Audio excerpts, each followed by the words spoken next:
तो कैसे हो आप सब। उम्मीद करता हूँ सब मस्त हो गए, मज़े में हो गए।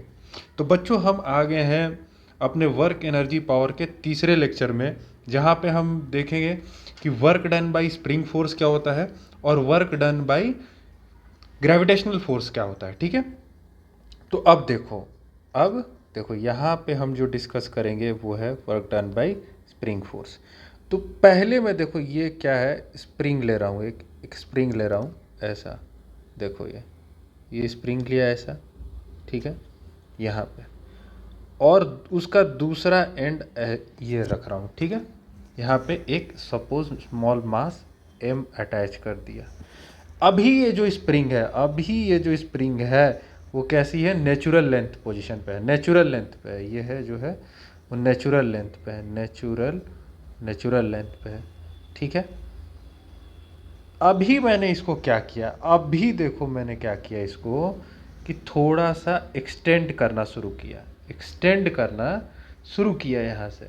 ये जो है इस मास m को मैं क्या किया, एक्सटेंड करना शुरू किया। ये रखा मैंने x इनिशियल। ये जो है मेरा जो डिस्प्लेसमेंट जो है x इनिशियल है, कहाँ से, मेरे न्यूट्रल पोजीशन से, नेचुरल पोजीशन से, या इसको बोलेंगे नेचुरल लेंथ या नेचुरल पोजीशन, या न्यूट्रल पोजीशन बोलेंगे, न्यूट्रल पोजीशन बोलेंगे, जहाँ पे कोई भी स्प्रिंग में कंप्रेशन या एक्सपेंशन नहीं है। अभी मैंने इसको एक्साई से एक्सपेंड किया। अब इस मास m को मैं धीरे धीरे एक्सपेंड करके कहाँ पे लेके चला गया, एक्सपेंड करके लेके चला गया x फाइनल पे, कुछ यहाँ पे सपोज यहाँ पे लेके चला गया, ठीक है, जो कि इसके नेचुरल लेंथ से कितने दूर पे है, x फाइनल xf डिस्टेंस पे है, ठीक है, जिसको मैं xf से डिनोट कर रहा हूँ। तो अब मैं बोल रहा हूँ कि इसमें स्प्रिंग जो है कितना वर्क करेगा,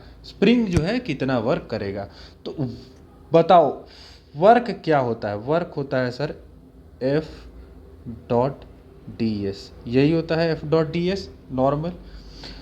फोर्स बाय स्प्रिंग क्या होता है, माइनस के एक्स। अगर मैं इसको एक्सपेंड कर रहा हूँ तो फोर्स किस डायरेक्शन में लगेगा, इस डायरेक्शन में लगेगा। किस डायरेक्शन में लगेगा, इधर लगेगा फोर्स, स्प्रिंग फोर्स। डिस्प्लेसमेंट किधर है, इधर है, तो डॉट डी एक्स, ठीक है, ऐसा समझ गए। तो अब देखो फोर्स लग रहा है इस डायरेक्शन में, डिस्प्लेसमेंट फोर्स लग रहा है किस डायरेक्शन में, इस डायरेक्शन में, डिस्प्लेसमेंट है इस डायरेक्शन में, दोनों के बीच का एंगल क्या है 180 डिग्री। तो वैसे भी आप समझते हो के x D x into cos 180 क्या होगा, -1, तो ये माइनस साइन लगा दिया है, ठीक है। अब कहाँ से कहाँ तक वर्क हो रहा है, डी एक्स डिस्प्लेसमेंट कहाँ से है, एक्स आई से sir x final x F तक हो रहा है। तो माइनस के मैंने बाहर लिया, integration of x D x कहाँ से कहाँ तक, एक्स आई से एक्स एफ तक, ये हो गया मेरा वर्क। तो work is equal to minus K X का इंटीग्रेशन क्या होता है sir, X square by 2, limit कहाँ से कहाँ तक है, एक्स आई से एक्स एफ तक। तो work done by spring force क्या होगा, इज इक्वल टू माइनस के रख दो यहाँ पे, x final square by 2 minus x initial square by 2, ठीक है। माइनस को अंदर ले लो, तो माइनस को अंदर ले लो और 1/2 को बाहर, तो ये आ गया 1/2 X I square minus X F square. तो work done by spring force कितना आया, work done by spring force आया sir half K X, half यहाँ पे के मिसिंग है, half K X initial square minus half K X final square. ये हमारा work done by spring force आया। हमेशा याद रखना X I is the initial, मैं यहाँ पे लिख दे रहा हूँ x I is the initial elongation और compression of spring from its natural position,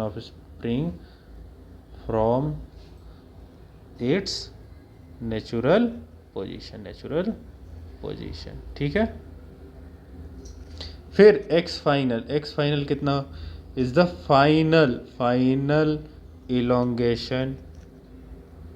elongation और compression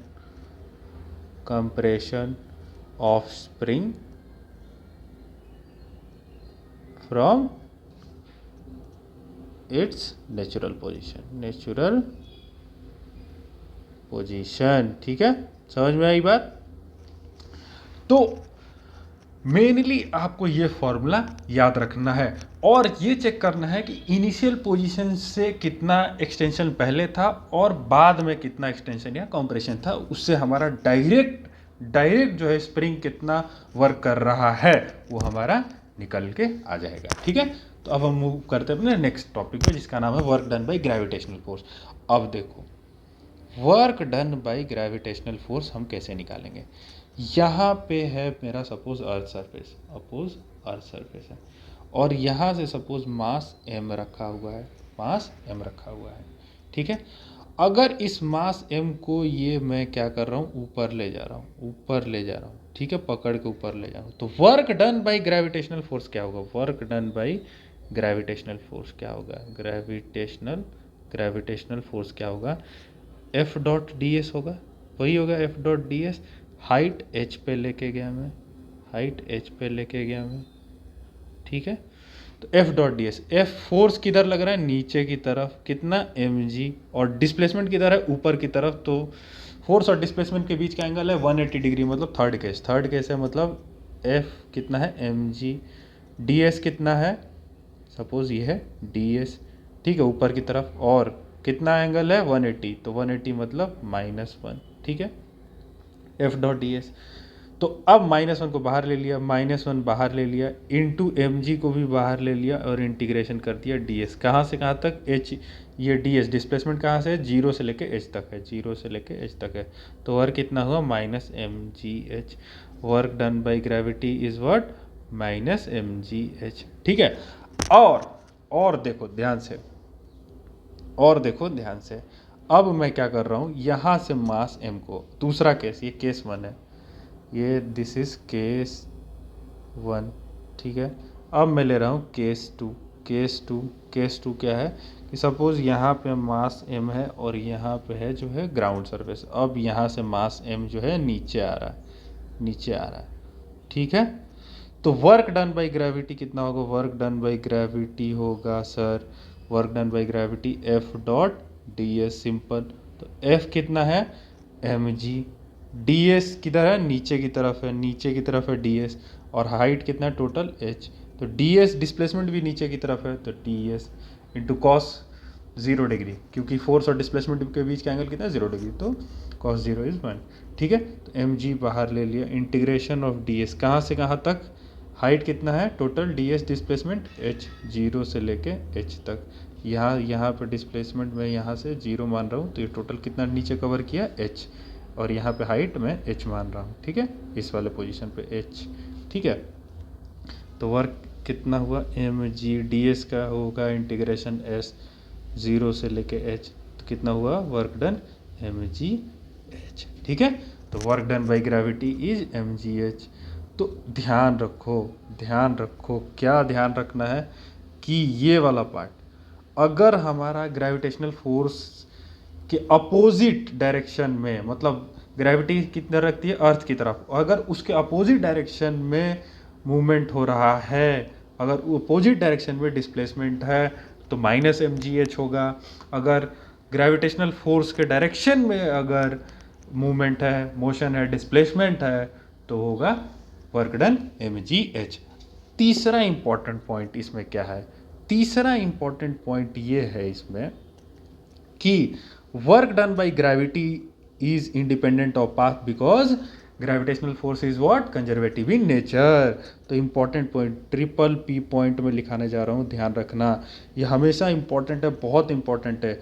work done by gravitational force, work done by gravitational force,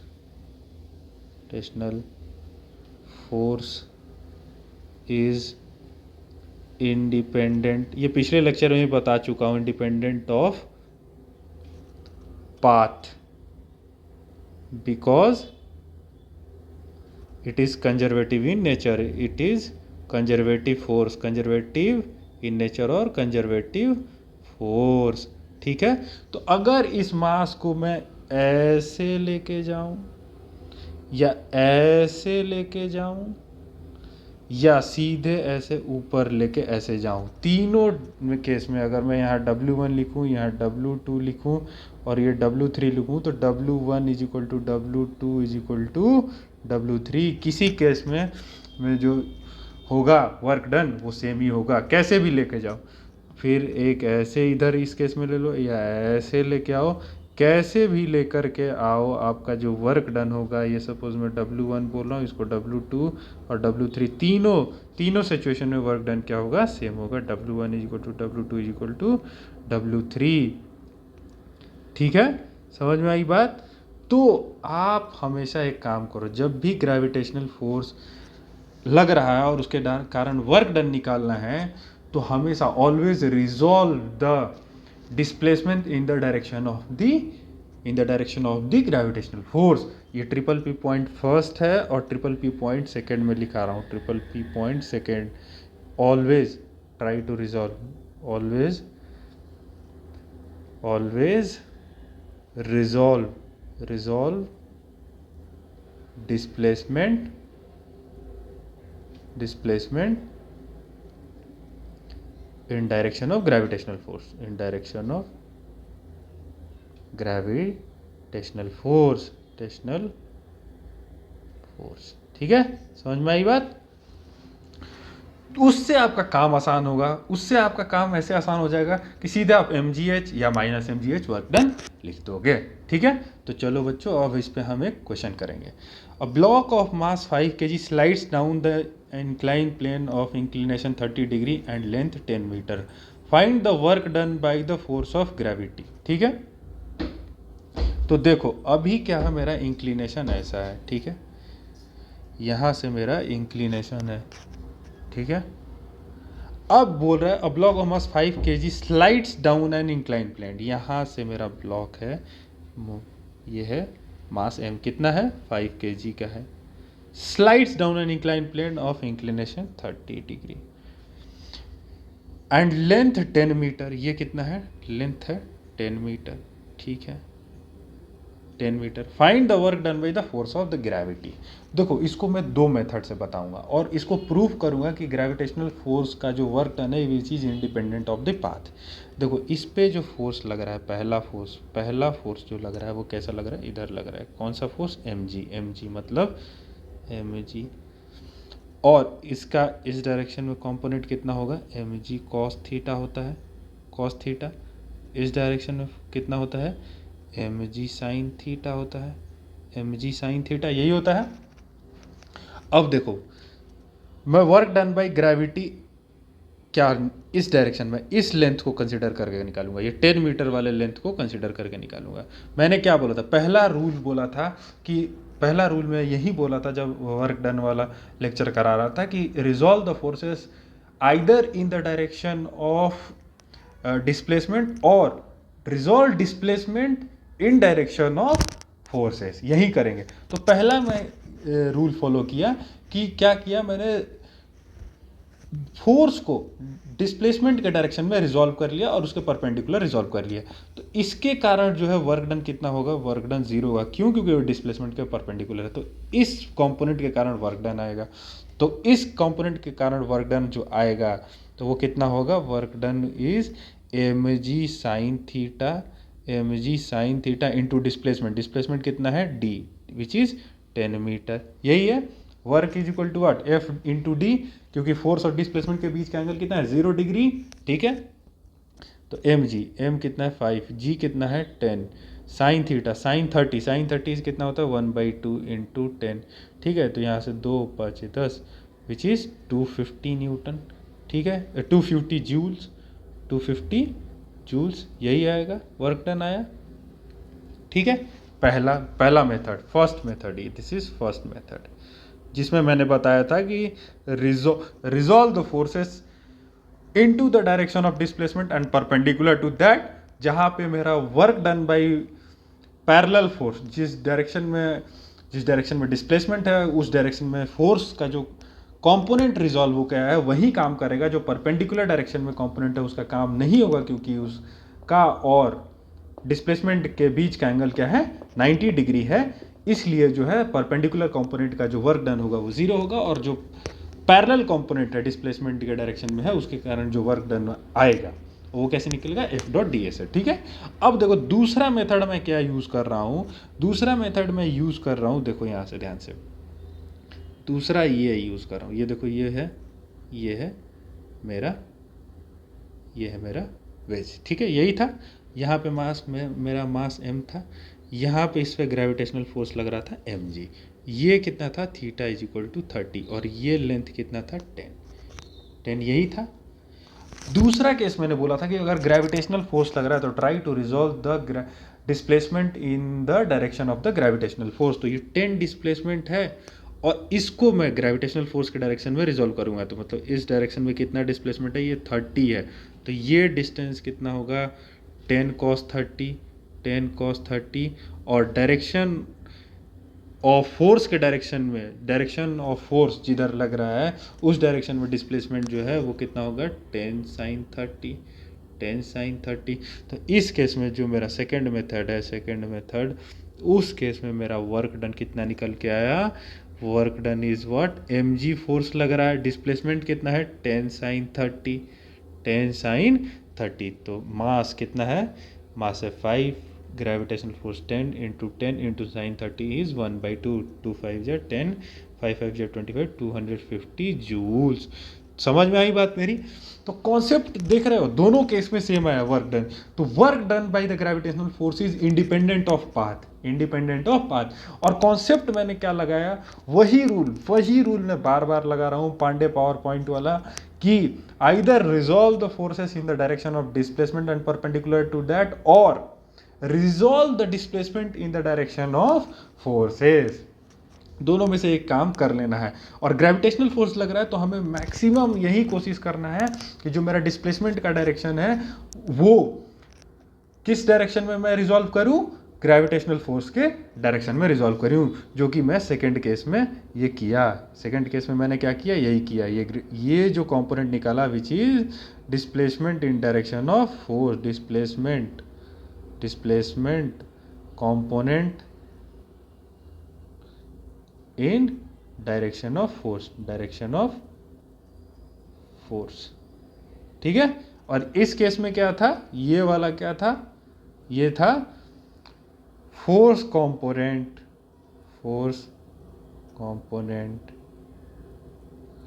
in direction of displacement,